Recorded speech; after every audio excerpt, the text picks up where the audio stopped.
encouraging young people who are excelling, who are being the best that they can be. I got a testimony card from a lovely young lady here in Los Angeles, Miss Iris Thurgood. And her testimony card says, Iris has been studying Reverend Ike's success teaching since 1974. She was at the University of California, and in one semester, using my self-motivation teachings, she went from an average of 1.0 to an average of 4.0. Give a great big hand of encouragement to Miss Iris Thurgood. Hi, Iris. Hello, Is your boyfriend looking? boyfriend? Where? Oh, she says, boyfriend where? You'll have a lot of them before you leave here then. Well, since he isn't looking, there you go. I think that we should encourage young people like this young lady. Now, 4.0, what does that mean? Tell us what an average of 4.0 means. Well, that means I was able to get all A's for that semester. And I was taking 16 units, which is a full load. You were taking 16 units and brought her average up to all A's. How did you happen to come in contact with me and my teachings of positive self-awareness and positive self-motivation?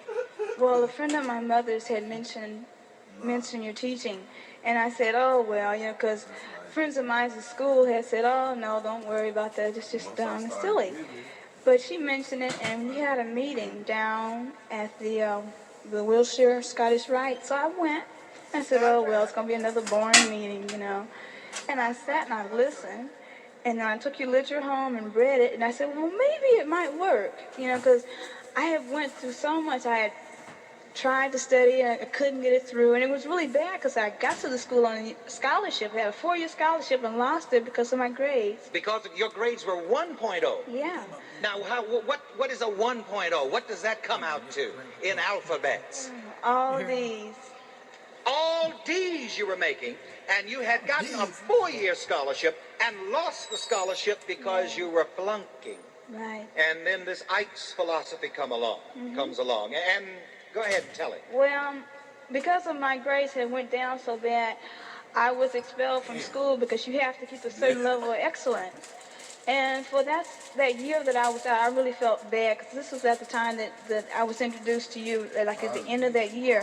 And someone said, well, you know, you might try it. And I did, and I wrote a letter to the school to see if I can get back in. And they let me in, which really surprised me. And not only did I get in, I got into an internship program when I went to Sacramento, and I worked for Wilson Riles for 6 months. And I did that, plus my grades stayed up good. And then I went on through, and not only did I get in that program, I was also able to go to Europe through the school and visit other countries and study there. It was just unbelievable. Then I graduated, and that was like the biggest day, because some people say, well, you know, it's so hard for us to graduate nowadays, you know, and I did. And it was the biggest experience for me because I had always thought when I was little, well, I might make it. And here I was at graduation with a diploma in hand, and I just couldn't believe it. I graduated, and What degree did you graduate with? I got a BA in sociology, but also was minoring in public administration, which really kind of helped me work with people because I like working with people. And he didn't stop, you know, the plan didn't stop there. It just got better and better every time I turned around. I mean, it was unbelievable. I wanted a car because the whole time I was in college, I never had a car. And I said, well, October 1st, 1977, I'm going to get a car. And everybody says, oh, no. And by October 1st, I had a car. And it was the one I had visualized having. Where'd you learn this visualizing business? Well, when we would come and sit down, you talk about, like in the prayer treatment, to visualize, you know, you're in your home, and then you're in your safe, and then you're seeing your socks and bonds, and then you're seeing your cars and your furs and your home. And I just started thinking about things that I wanted, you know, in life, and it started happening for me. And it just, I don't know, it just thrilled me. It was unbelievable that it was able to happen to me, and I could see that if other people knew, that it could help them too. Well, I'm so glad that you got something out of this ministry, you know, because we really do try to help people. You know, many times people say to me, Reverend Ike, what are you doing to help people? What are you doing to help elevate society?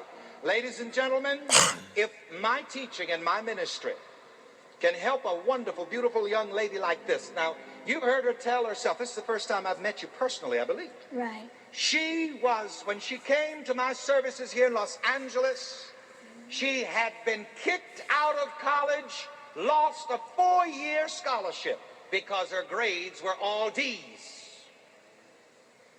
And when she attended the lecture and started studying my success ideas and got motivated and started believing in the God in her, she reapplied for a scholarship.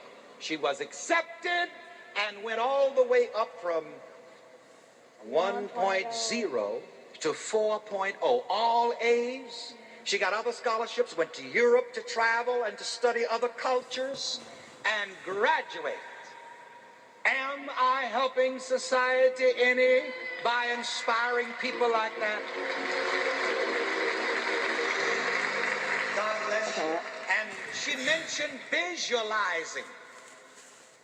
Many times in my services, I tell people, if you want something, see yourself with it.